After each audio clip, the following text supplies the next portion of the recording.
Une mauvaise position au bureau peut entraîner d'importantes douleurs et des problèmes de santé. Pour éviter cela, suivez ces consignes de posture. En vous tenant debout, réglez la hauteur de votre fauteuil de manière à ce que le plateau de votre siège n'arrive pas au-dessus de votre rotule, mais juste en dessous.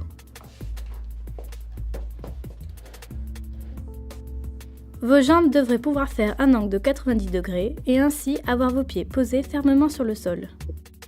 Pour éviter une pression constante sur les côtés de vos cuisses, il faut que le plateau de votre siège soit assez large. Cependant, réglez bien vos accoudoirs afin que vos bras puissent s'y reposer. Les accoudoirs permettent aux tensions du dos et des épaules de descendre au niveau des bras. Ils ne doivent pas vous empêcher de rapprocher votre fauteuil du bureau. Si c'est le cas, vous pouvez abaisser vos accoudoirs.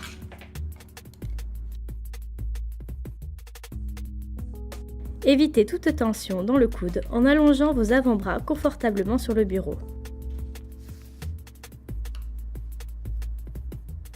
Vos bras et avant-bras doivent former un angle de 90 degrés. Le fait d'appuyer vos paumes sur le repose-paume pendant que vous tapez peut mettre les poignets en extension et limiter leur mobilité pour appuyer sur les touches. Il doit être utilisé seulement lorsque la main est en repos. Toutefois, évitez au maximum l'utilisation de la souris grâce aux touches de raccourci sur le clavier afin de limiter les risques de blessures. Lorsque vous êtes assis, la posture de votre dos est très importante car des douleurs persistantes peuvent apparaître au bas du dos et engendrer des problèmes de santé. Pour éviter cela, votre dos doit faire un angle de 90 degrés en vous appuyant à peine sur le dossier de votre fauteuil. Si le dossier de votre fauteuil est trop profond, alors munissez-vous d'un coussin cylindrique ou d'un obus de forme qui soutiendra vos lombaires.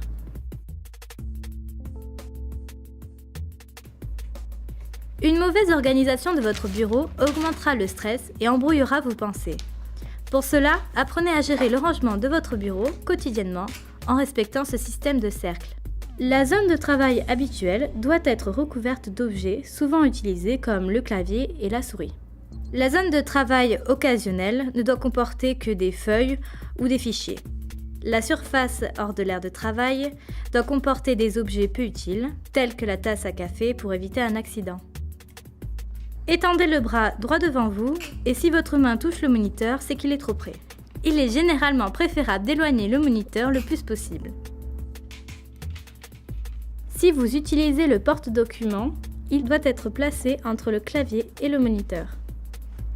De cette manière, vous n'aurez plus à refaire la mise au point avec vos yeux en passant du moniteur au porte-documents.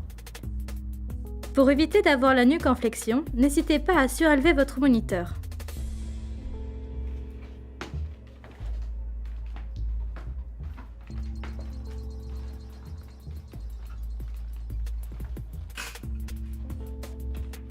La luminosité d'un écran standard est de 1000 lux, ce qui est bien trop puissant pour nos yeux. Préférez plutôt un réglage entre 300 et 500 lux pour votre moniteur. Pensez à grossir la taille de votre police en fonction de la distance de votre moniteur, de façon à diminuer la fatigue de vos yeux. Lorsque nous téléphonons avec un téléphone fixe ou un portable, nous avons tendance à ne pas garder la tête droite, ce qui provoque des tensions dans notre cou. Pour éviter cela et pour faciliter votre travail, préférez utiliser un kit main libre ou un casque d'écoute.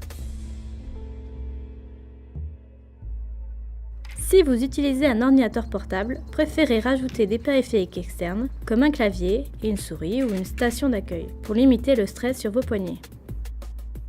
N'oubliez pas de faire des pauses régulièrement pour reposer vos articulations et vos yeux.